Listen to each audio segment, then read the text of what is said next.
जननी जन्म सौख्यानां वर्धने कुल संवादां पदवी पूर्व पुण्यानां लिख्यते जन्म पत्रिका गजाननं भूत गणादि सेवितं कपित्त जम्बो फलसार पक्षितम् उमासुदं सोह विनाश कारणं नमामि विघ्नेश्वर पादपंकजम् आदित्याय च सोमाय मंगलाय बुधाय च गुरु शुक्र शनिभ्यश्च राघवे केतवे नमः நவக்கோள்களின் துணை கொண்டு மாதா பிதா குரு துணை கொண்டு உலகெங்கும் வாழக்கூடிய நெக்ஸ்ட் ஜென் நேயர்கள் அனைவருக்கும் வணக்கம்.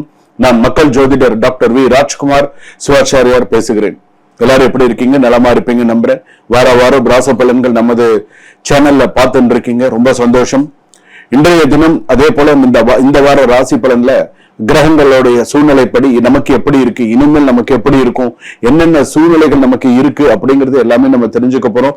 ஏன் இந்த வாரம் இந்த ராசி பலன்கள் சொல்லணும்னா, இந்த கிரக நிலைப்படி நமக்கு ஏற்றம் இறக்கம் இருக்கும், அப்டவுன்ஸ் இருக்கும். இந்த வாரம் நடக்கும்னு இருக்கும், சில நேரத்துல நடக்காது, சில நேரத்துல பாத்தீங்கன்னா திடீர்னு நமக்கு ஏதாவது ஒரு வாய்ப்பு வரும், அது தட்டி போகும். சில நேரத்துல ஏதாவது ஒரு சில விஷயங்கள் நல்ல விஷயங்கள் தேடி வரும், அது அப்படியே நடந்துரும். நம்ம எதிர்பார்க்காத விஷயம் ஏதாவது ஒண்ணு நடந்துரும்.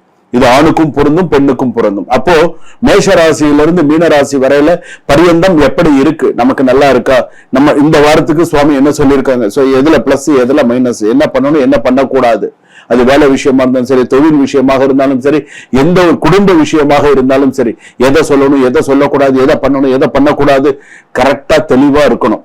இன்னைக்கு அப்படியெல்லாம் இருந்தாதான் சிறப்பு, அப்படி இல்லைன்னா சிறப்பு கிடையாது. சோ சில விஷயங்கள்லாம் நீங்க பாருங்க, எப்படி செய்யணும் எப்படி இருக்கணும் அப்படிங்கறத சில விஷயங்கள் நீங்க பாருங்க, பார்த்துட்டு ஒரு விஷயம் நீங்க பண்ணுங்க. அப்பதான் அதுக்காக தான் இந்த ராசி பலன்கள்லாம் சொல்றது. சில பேருக்கு சுவாமி நீங்க சொல்றது அப்படியே எங்களுக்கு பழிக்கிறது, நீங்க சொல்றது உங்களுக்கு ஏதாவது டவுட் இருந்தா இமீடியட்டா கீழே டிஸ்கிரிப்ஷன்ல நம்பர் இருக்கு, இமீடியட்டா கால் புக் பண்ணி உடனே ஒரு சுவாமி கிட்ட நான் பேசணும் அப்படின்னு சொல்லி உடனே நீங்க என்கிட்ட ஒரு அப்பாயின்மெண்ட் பிக்ஸ் பண்ணி நீங்க பேசுங்க. அப்பதான் உங்களுக்கு சில விஷயங்கள் உடனே தெரிய வரும். சரிங்களா? எதை பத்தியும் கவலைப்படாதீங்க, நான் உங்களோட இருக்கேன். அதனாலதான் இன்னைக்கும் பலதரப்பட்ட மக்கள்ங்கிற சொல்றதுனாலதான் மக்கள் ஜோதிடர் அப்படின்னு சொல்றாங்க. அதனால நான் உங்க கூட இருக்கேன். நல்லதோ கெட்டதோ எந்த ஒரு விஷயமா இருந்தாலும் நான் உங்களுக்கு ஒரு வழி காட்டுறேன். அந்த வழியானது தெய்வம், அதாவது இது இப்படி பண்ணுங்க, இது செய்தால் உங்களுக்கு சிறப்பு அப்படிங்கிறது ஒரு வழிகாட்டுதல் தான் நான். ஆனா அந்த இறைவனுடைய ஆசீர்வாதத்தோட நீங்க மேல மேல மேல இன்னும் நீங்க சிறப்பா இருக்கணும், நல்லா இருக்கணும், நீங்க நினைச்சது குறையில்லாம நல்லபடியா இருக்கணும். வாங்க இந்த வார ராசி பலன் பார்ப்போம். 12 ராசிக்கு எப்படி இருக்குன்னு பார்ப்போம். கடைசி வரைக்கும் ஸ்கிப் பண்ணாம பாருங்க, அப்பதான் நடுவுல நான் என்ன சொல்லியிருக்கேன் அப்படிங்கிறதும் தெரிய வரும். மகர ராசி நேயர்களே, இந்த வாரம் உங்களுக்கு எப்படி இருக்குன்னா, கஷ்டப்பட்டு கட்டிய கோட்டை இந்த வாரம் அதனுடைய மதிப்பு தெரியும். கஷ்டப்பட்டு சில விஷயத்தை உருவாக்கினீங்க, அதோடைய மதிப்பு உங்களுக்கு இனிமேல் தெரிய போறது அப்படின்னு சொல்லலாம். பொறுப்பு, ஒழுக்கம், உழைப்பு, பொறுமை, இலக்கு நோக்கிய வாழ்க்கை, சிறப்பான ஒரு வாழ்க்கை இருக்கு, நல்லா இருக்கு.